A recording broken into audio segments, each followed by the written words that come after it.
अस्सलाम वालेकुम नाज़रीन। आपका मेज़बान सैयद ताहिर अली जाफ़री प्रोग्राम ख़बरदस्त के साथ हाज़िर है। तो इस वक्त हमारे साथ पाकिस्तान मुस्लिम लीग के रहनुमा और हैदराबाद से साबिक मेंबर कौमी असम्बली जनाब साहिबजादा शबीर अंसारी मौजूद हैं। तो इस मौजूदगी का फ़ायदा उठाते हुए मैं आज उनसे सिंध के हवाले से और पाकिस्तान के हवाले से कुछ बातें जो है वो करना चाहूँगा।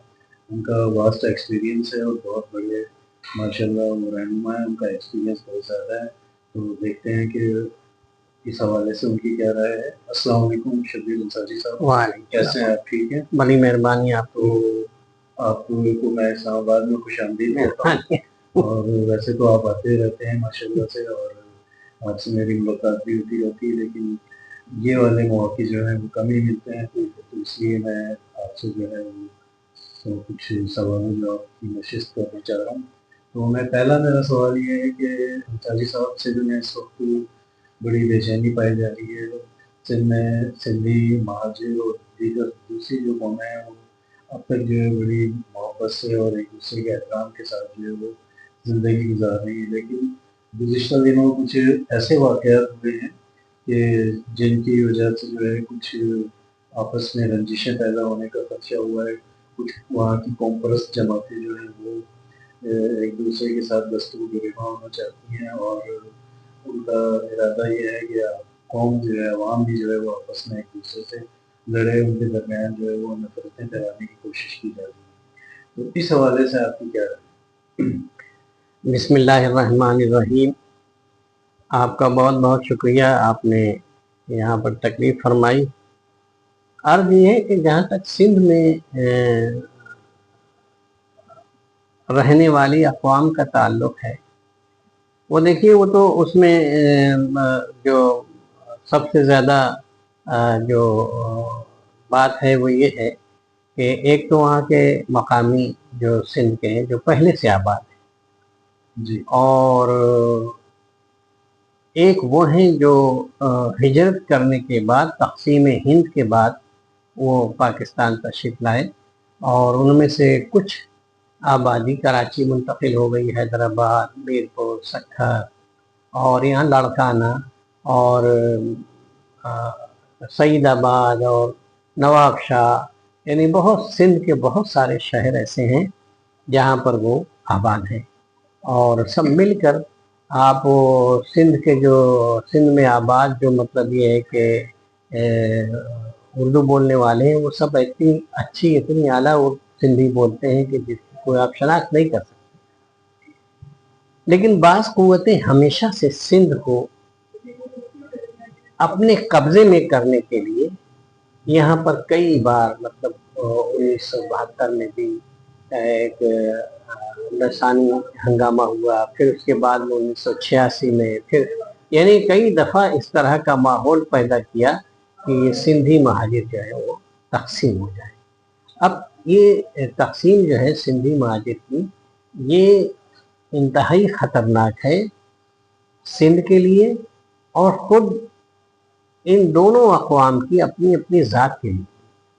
इसलिए कि सिंध जो है वो अब जिस तरह से सैयद है, जिस तरह से बलोच है, ये सब बाहर से आए हैं।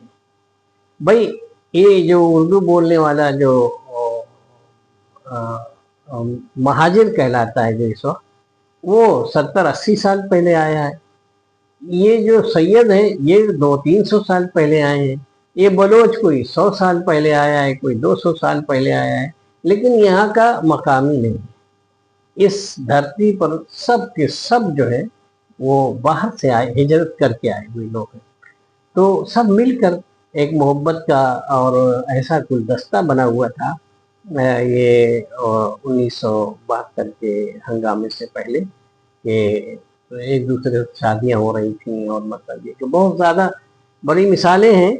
मसलन जो लिबास है वो जो हिंदुस्तान से जो हिजरत करने वाले वो जो लेकर आए, जो यहाँ के जो आबाद थे सिंध के लोग, उन्होंने वो उसको एडाप्ट कर लिया। यानी पैजामा जो था वो पैजामे को थोड़ा सा कपड़ा लगाकर 1 मीटर उसको शलवार बना लिया। उर्दू बोलने वालों ने अपने अंदर ये तब्दीली कर ली।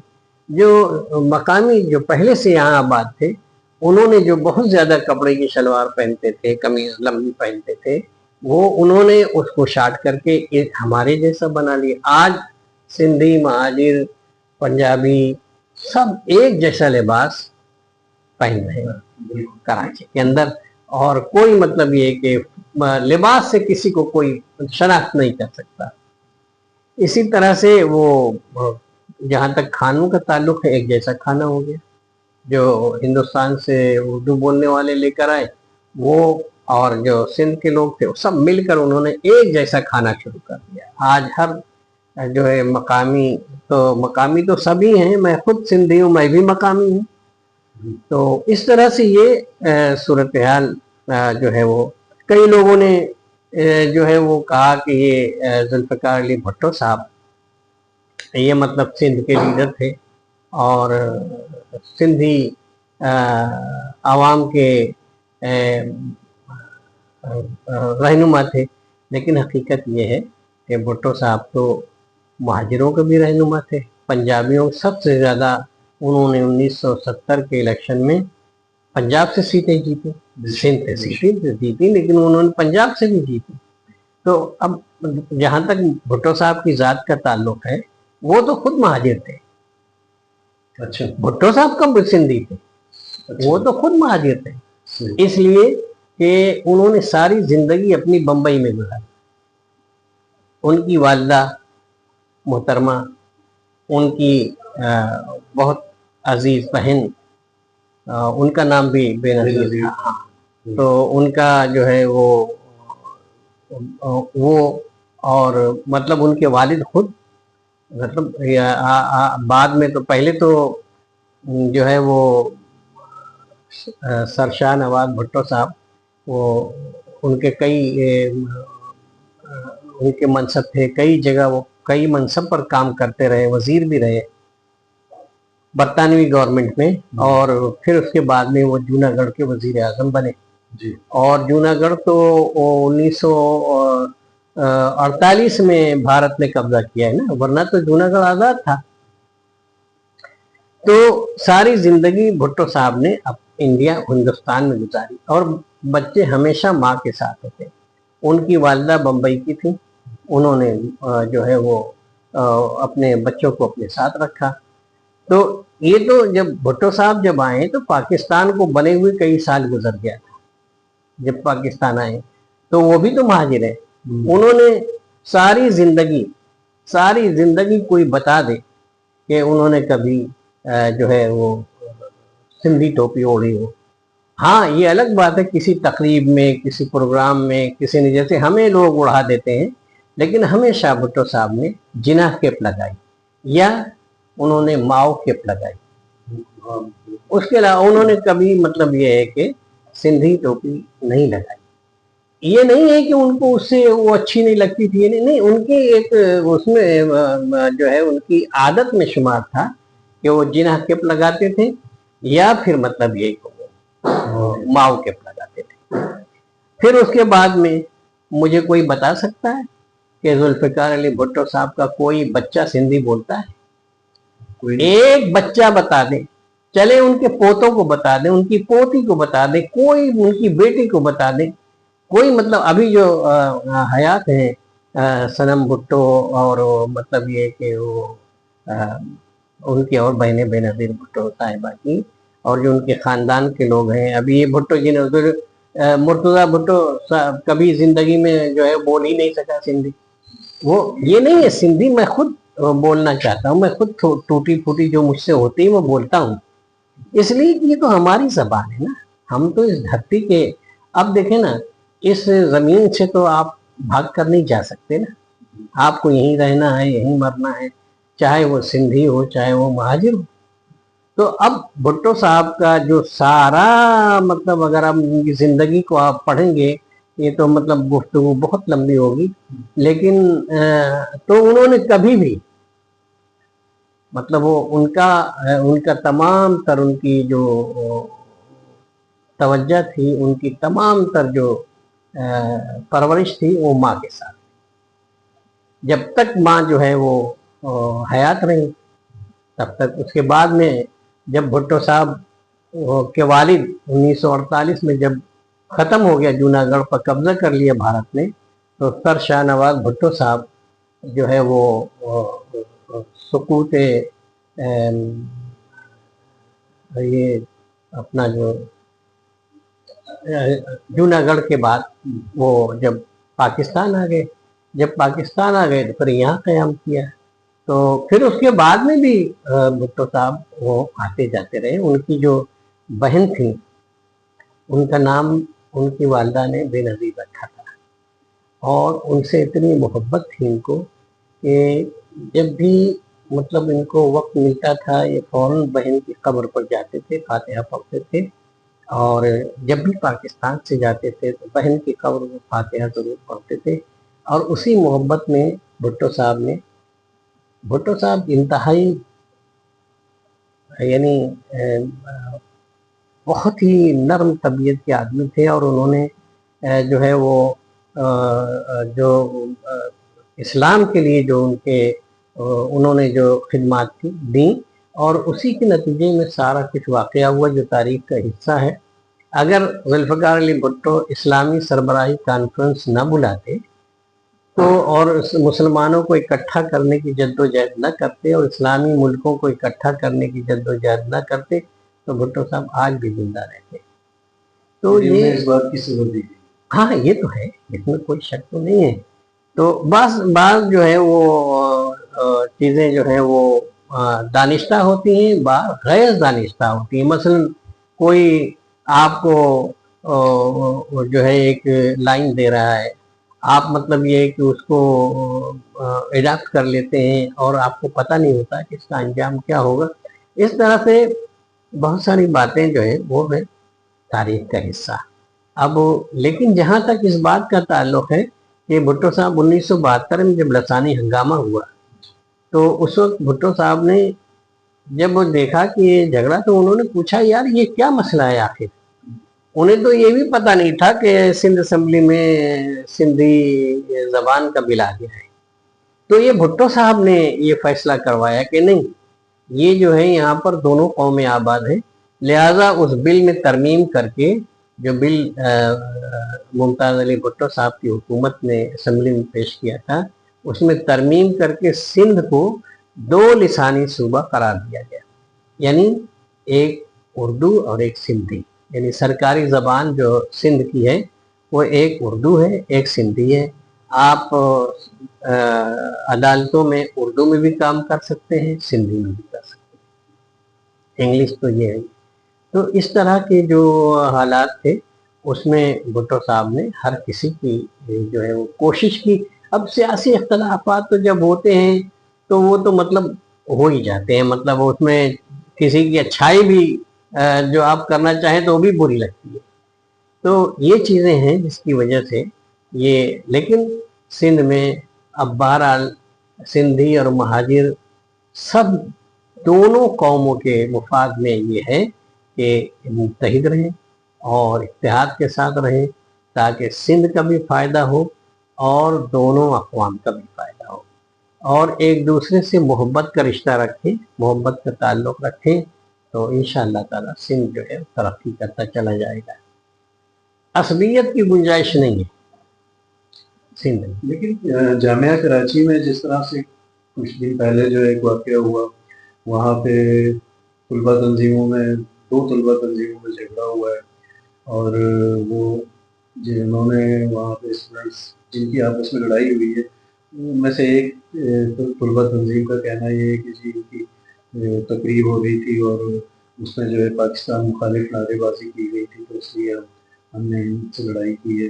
یہ اس سے کیا مزید عصبیت بھی پھیلے گی، اور دیکھیے اس حوالے سے گورنمنٹ کو کیا کرنا چاہیے؟ ہاں بالکل صحیح کہہ رہے ہیں۔ بات یہ ہے کہ یہ جو جامعہ کراچی کا واقعہ ہے یہ طلبہ تنظیمیں ہیں، طلبہ تنظیمیں ایک دوسرے سے متصادم ہوتی رہتے ہیں۔ اسی طرح سے آپ دیکھیں پنجاب میں بھی، اب وہ سارے پنجابی ہیں لیکن اس میں جو مختلف تنظیمیں ہیں وہ ایک دوسرے سے اکثر لڑتی رہتی ہیں.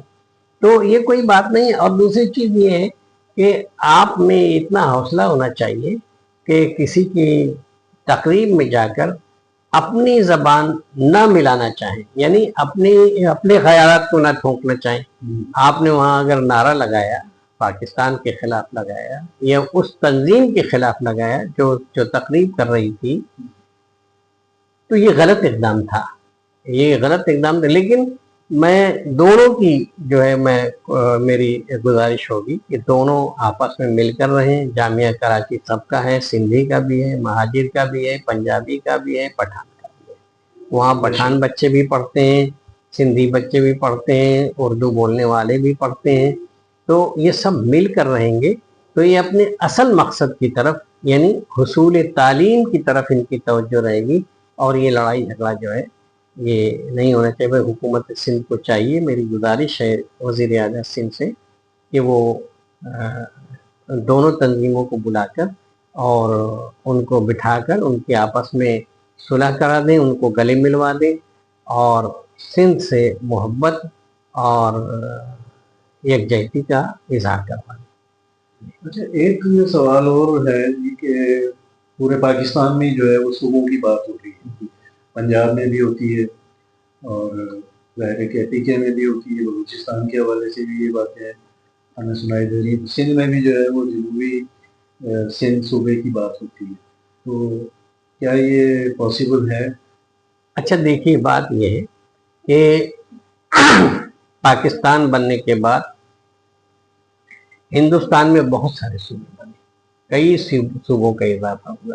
پنجاب کو انہوں نے دو تین حصوں میں تقسیم کر لیا اور دوسرے صوبوں کو انہوں نے چھوٹا کیا, یونٹ چھوٹے کیے. اگر انتظامی طور پر ضرورت اس بات کی ہے کہ صوبے بنائے جائیں مزید, تو اس میں اعتراض کیا ہے؟ دیکھیے نا, صوبہ تو اگر بنے گا تو سندھ میں تھوڑی بنے گا اکیلا. سب سے پہلے تو پنجاب میں بنے گا, پھر اس کے بعد میں سندھ میں بنے گا, پھر کے پی کے میں بنے گا, پھر بلوچستان میں بنے گا. کے پی کے والے تو پہلے ہی کہہ رہے ہیں کہ بنا دو. وہ تو کہتے ہیں کہ آپ اپنا پختونخوا صوبہ رہنے دو, ایک ہزارہ بنا دو. پنجاب میں سارے جو پنجاب کی لیڈرشپ ہے وہ بھی کہتی ہے کہ آپ بنا دیں, ایک سرائکی صوبہ بنا دیں, ایک پنجاب رہنے دیں, تو یونٹ کو چھوٹا کر دیں. اسی طرح بلوچستان میں بھی ہے. تو اگر مطلب یہ ہے کہ انتظامی اعتبار سے ان کو کرنے کی ضرورت ہے, صوبے بنانے کی ضرورت ہے, تو کوئی اس میں اعتراض اور جھگڑا تو کرنا ہی نہیں چاہیے. اس لیے کہ اس میں کیا جھگڑا ہے؟ یہ تو دیکھیے, اگر بالفرض سندھ دو صوبے میں ہو گیا تو چیف منسٹر دو ہو جائیں گے, اسمبلیاں دو ہو جائیں گی, سیاست دانوں میں کا اضافہ ہوگا اور فنڈز کا اضافہ ہوگا. اور اسی طرح پنجاب میں اگر ہوگا تو اسمبلیاں دو یا تین ہو جائیں گی, چیف منسٹر بھی دو تین ہو جائیں گے. اسی طرح بلوچستان میں ہے, اسی طرح کے پی کے میں ہے.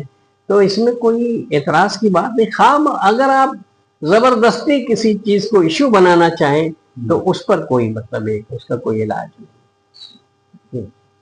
جی بہت بہت شکریہ جی, آپ سے بڑی اچھی باتیں ہوئی. تو انشاءاللہ امید ہے آئندہ بھی ملاقات رہے گی. اس کے ساتھ ہی مجھے آپ کی میزبان طاہر جعفری اور صاحب رشید حسن انصاری کو اجازت دیجیے. اللہ حافظ. بہت شکریہ.